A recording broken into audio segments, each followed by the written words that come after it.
Достор, ОСАГО деген бул эмне экенин, эмне үчүн ОСАГО керек экенин түшүндүрүп берейин. Мына могул Мерседес деп коелу. Бул деген главный трасса менен кетип баратат, өзүнүн жол менен. Бул болсо BMW, бул болсо второстепенный жол менен кетип баратат, достор. Экөө кетип баратат дагы BMW Mercedes өткөрүш керек болчу, бирок уступи дорогу турат. BMW-ныкында, Mercedes-ныкында жок. Бул чыга калды дагы главный дорогагачы.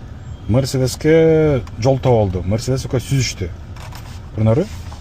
Сүзүшүп токтоду. Токтогондон кийин экөө чыгат дагы жактарынан. Ишке чыгат дагы. Анан кийин ГАИни чакырат. Баарын эсептешет, өлчөйт дагы. Анан кийин өкмөттүн штрафынан алып кетет машиналарды. Кетти. Штрафтан киргенден кийин аяктан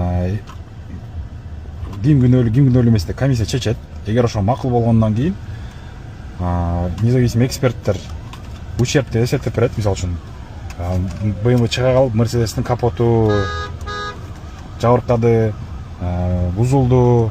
Азыр айтчу эле бул.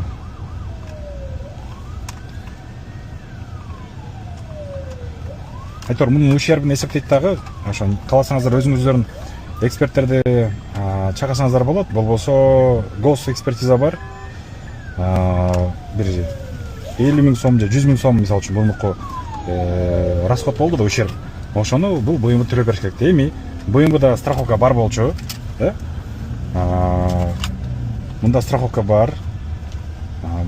Mercedes'та дагы бар страховка, бирок бул жерде страховой полис BMW-га кетет. Себептен бул күнөөлүү, бул второстепенный жолдон чыга калды, бул күнөөлүү болду.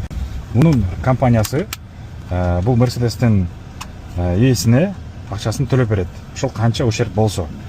Эми канча сомго чейин төлөйт деген суроо, достор. 150 000 сомго чейин ущерб. Эгерде 1 сомдуктагы расход болсо, 1 сомдон баштап 150 000 сомго чейинки ущербти төлөп берет. Эгерде ичинден айдоочу же анын жүргүнчүсү жабыркап калган болсо, ал ден соолугуна байланыштуу 300 000 сомго чейин төлөп берет. Кудай сактасын, бир каттуу ДТП болуп, бул Мерседестин ичиндеги жарандар жабыркап каза болгон болсо, анда 400 000 сом төлөп берет ар бирине. Бирок Кудай сактасын, андай болбой эле койсун.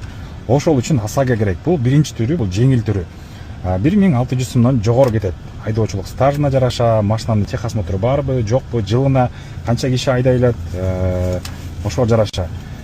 Ошондой эле каска деген бар. Аны кийинки видеодо айтып берем, достор. Каска страховка эмнеге керек экени.